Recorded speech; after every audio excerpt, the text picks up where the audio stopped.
আসসালামু আলাইকুম। সবাই কেমন আছেন? আশা করছি সবাই ভালো আছেন। আজকের ভিডিওতে আমি রোমানিয়ার 2025 সালের ওয়ার্ক পারমিট সম্পর্কে এবং তার ভিসা এবং বিস্তারিত সম্পর্কে একটু আলাপ আলোচনা করব। রোমানিয়াতে আসলে এই সময় 2025 সালে যাওয়া ঠিক হবে কিনা, বা এই মুহূর্তে গেলে আপনারা কি কি সুবিধা পাবেন, সব কিছু নিয়ে আমি একটু আলোচনা করার চেষ্টা করব। তো আজকের ভিডিওটা মূলত আমি 4টা পার্টে ভাগ করছি। ফার্স্ট পার্টে থাকবে হলো রোমানিয়াতে কেন আসবেন, বা রোমানিয়ার কাজের হিসেবে কেমন হবে। 2 নম্বরে হচ্ছে হলো রোমানিয়ার ওয়ার্ক পারমিট পেতে হলে কি করতে হবে 2025 সালে এসে।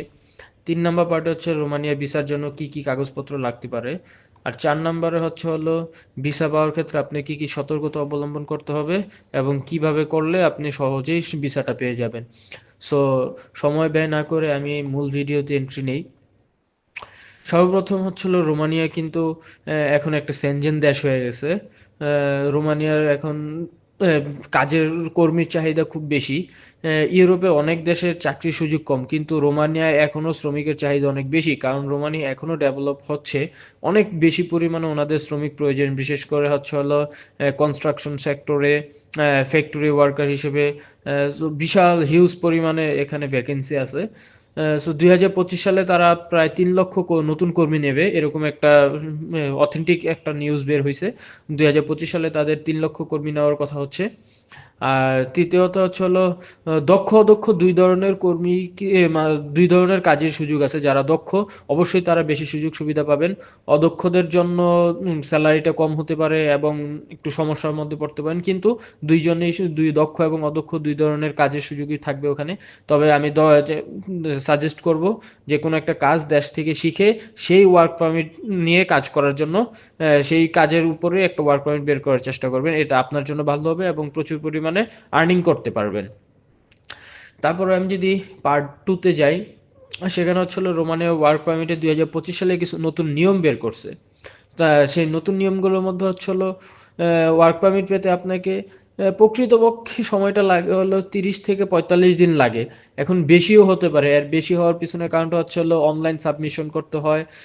যদিও প্রকৃত সময়টা 30 থেকে 45 দিন লাগে, কিন্তু আসলে আমরা তো বাংলাদেশে বসবাস করি, আমাদের অনেক কিছু লেন্দি প্রসেসের মাধ্যমে যেতে হয়।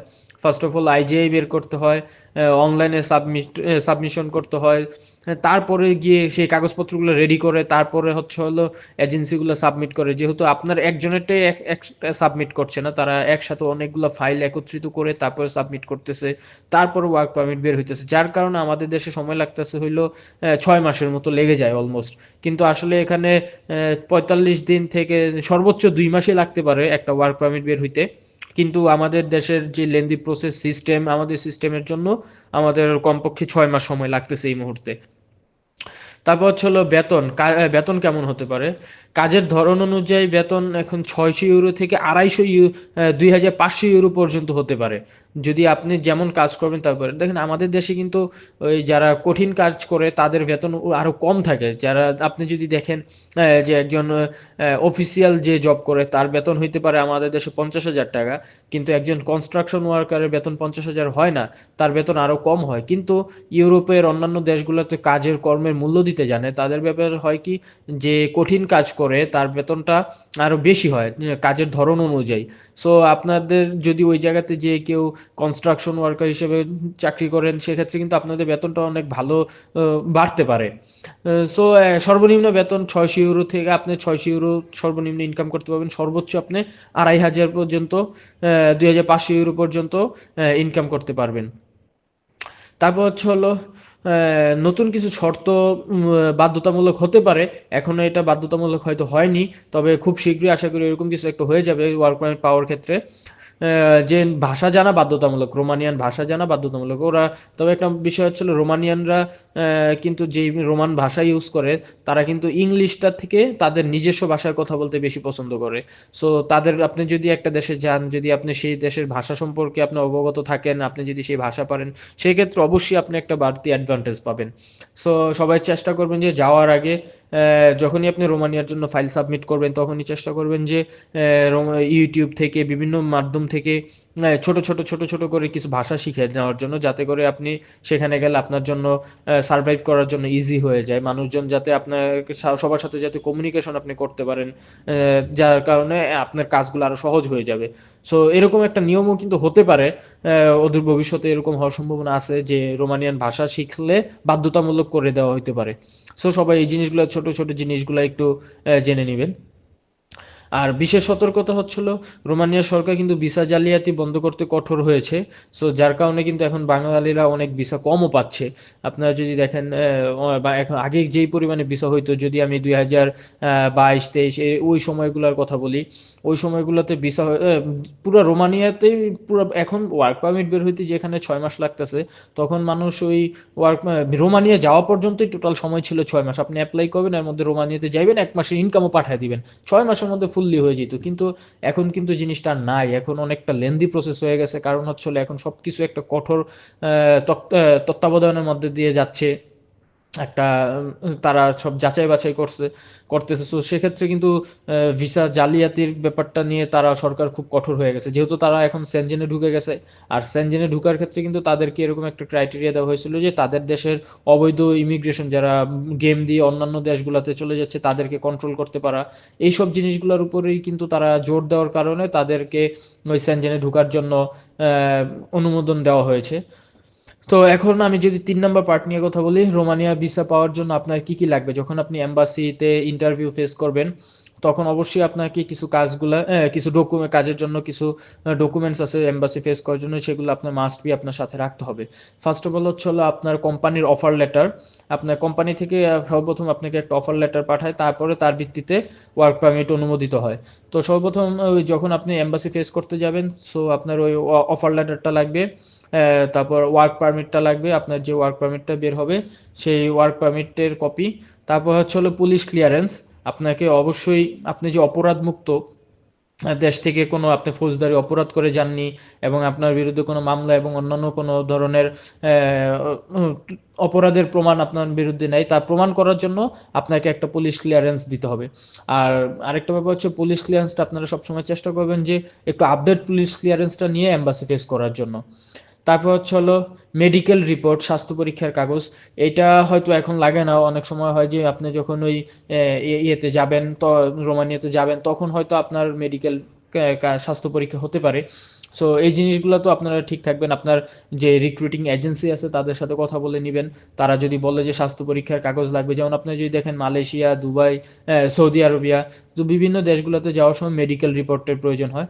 তো ইন ফিউচারে হয়তো রোমানিয়ার ক্ষেত্রেও মেডিকেল রিপোর্ট লাগতে পারে। সো আপনারা যারা মাদক বা অন্য কোনো কিছুর সাথে জড়িত থাকেন, তাহলে আমি আপনাদেরকে পরামর্শ দিব যে এইগুলা থেকে বিরত থাকেন। আর আরেকটা ব্যাপার হচ্ছে, আপনি একটা বাইরের দেশে যাবেন, আপনাকে অবশ্যই স্বাস্থ্যের দিকে খেয়াল রাখতে হবে। সো কেউ যদি মাদক সেবন করে থাকেন, সো আমি বলবো যে এগুলা থেকে বিরত থাকেন। তারপর হলো যাই হোক, আপনাদের পাসপোর্ট এবং ছবি। ছবি কিন্তু ল্যাব প্রিন্টেড ছবি লাগবে। ছবিগুলো আমাদের সচরাচর হয় কি, পাসপোর্ট সাইজের ছবিগুলো একটু বড় হয়, আর ল্যাব প্রিন্টেড যেই ইউরোপিয়ান সাইজের ছবিগুলো, এগুলো কিন্তু একটু ছোট হয়। সো এই জিনিসগুলো আপনারা একটু শিওর হয়ে নেবেন, ল্যাব প্রিন্টেড ছবি লাগবে, আর পাসপোর্ট তো অবশ্যই লাগবে। সো এই জিনিসগুলো নিয়ে আপনারা এম্বাসি ফেস করবেন। এবং আমি যদি এবার আমার শেষ পার্টে, চতুর্থ পার্ট নিয়ে যদি আলাপ আলোচনা করি আপনার সাথে, সেক্ষেত্রে হলো ভিসা পাওয়ার ক্ষেত্রে সম্ভাবনা ও সতর্কতা। আপনাকে অবশ্যই সতর্ক থাকতে হবে প্রতিটা কাজ, আপনার যাতে কখনো কোনো ওই ভুয়া প্রতারকের মাধ্যমে কাছে পড়ে না যান, সেজন্য আপনাকে সতর্কতা থাকতে হবে। আর অথেন্টিক জায়গা থেকে আপনারা নিউজ কালেক্ট করার ট্রাই করবেন, কারণ এই নিউজগুলো কিন্তু আসলে একটা জায়গা থেকে, যখন আপনি একটা কাজ করতে যাবেন, আপনি যাওয়ার জন্য আকুল হয়ে রয়েছেন, তো একটা নিউজ কিন্তু আপনার মনে অনেক সাহস যোগাতে পারে। সো অনেক সময় হয় কি, আমরা ভুল নিউজ জানি, ভুল নিউজ শোনার পরে আমাদের এক এক ধরনের এক এক নিউজ আসে আমাদের কারণে। ইউটিউব তো এখন বিশাল নিউজের ভান্ডার হয়ে গেছে। সো বিভিন্ন নিউজের কারণে হয় কি, আমরা কনফিউজড হয়ে যাই, মনের ভিতরে উথাল পাথাল শুরু হয়ে যায়। সো এই কারণে আমাদেরকে অথেন্টিক নিউজ যাচাই করতে হবে, যাচাই বাছাই করে। আর এখন যে একটা ভিডিও দেখেই যে আপনি সিদ্ধান্ত নিয়ে নিলেন, কিছু বুঝে গেলেন, ব্যাপারটা কিন্তু তা না। আপনি একটা ভিডিও দেখছেন, ওই রিলেটেড আরও 4টা 5টা ভিডিও দেখেন, আপনি গুগলে সার্চ করেন, তারপরে হয়তো আপনি জিনিসগুলো, তারপর বিভিন্ন সরকারি ওয়েবসাইট আছে সেগুলোতে চেক করবেন, তাহলে হয়তো আপনারা অনেকটা অথেন্টিক নিউজ পেতে পারবেন। সো এই জিনিসগুলোতে সতর্কতা অবলম্বন করবেন। যাই হোক, এখন আপনার বয়স কেমন লাগবে রোমানিয়াতে যাওয়ার ক্ষেত্রে? অবশ্যই আপনার বয়স 20 থেকে 45 বছরের মধ্যে হলে সবচাইতে ভালো হয়। 20 বছরের নিচে যারা আছে তাদেরকে ভিসা রেশিও একটু কম দেয়, তারা চিন্তা করে যে ও ইয়াং ছেলে, হয়তো দেশে থাকবে না, এরকম চিন্তা করে তাদেরকে ভিসা পাওয়ার সম্ভাবনা কম। একটু 20 থেকে 45 বছর হলে ভিসা পাওয়ার সম্ভাবনাটা একটু বেড়ে যায়। তো রোমানিয়ার এম্বাসির কথা অবশ্য এই ভিসা পাওয়ার ক্ষেত্রে এই বয়সের জিনিসটা আসলে ভ্যারি করে না, এটা লাখের উপরে ডিপেন্ড করে। অনেকে 18 বছরের মধ্যেও ভিসা পেয়ে যায়, অনেকে 20 বছরও ভিসা পায়, আবার অনেকে পায় না, অনেকে 45 বছরও পায় না। তো এরকম হয়ে যায়, এটা আসলে আরেক গল্প। আমি অন্য একদিন বলবো এটা সম্পর্কে, আমার অনেক অভিমান অভিযোগ আছে রোমানিয়ার অ্যাম্বাসেডরদের বিরুদ্ধে, রোমানিয়ার অ্যাম্বাসেডরের কর্মকাণ্ডের মধ্যে। সো এগুলা নিয়ে আমি একদিন কথা বলবো। যদি আপনারা এই সম্পর্কে আলাপ আলোচনা শুনতে চান যে 20 থেকে 45 বছরের মধ্যে আসলে কোন বয়সটাতে ভিসা ভালো দেয়, জিনিস সম্পর্কে জানতে চাইলে আমাকে কমেন্ট করে জানাবেন। আমি অবশ্যই এটা নিয়ে আলোচনা করব। যদি 10টা কমেন্ট আসে তাহলেই আমি এটা নিয়ে একটা ভিডিও বানাবো, যে আসলে কোন বয়সে মানুষদেরকে ভিসা ভালো দেয় এবং কেন দেয় না, এই জিনিসগুলো নিয়ে আলাপ আলোচনা করব।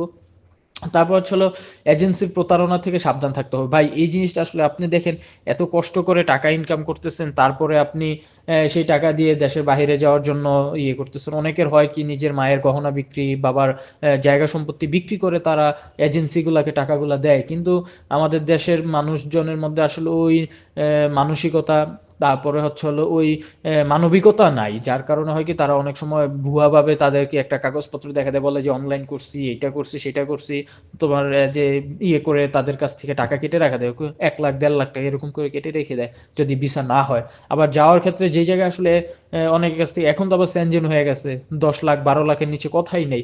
একটা সময় রোমানিয়াতে 5 থেকে 6 লাখ টাকা হইলে খুব ভালোভাবে চলে যায়, একদম এয়ার টিকিট সহ রোমানিয়াতে পৌঁছানো যাইতো।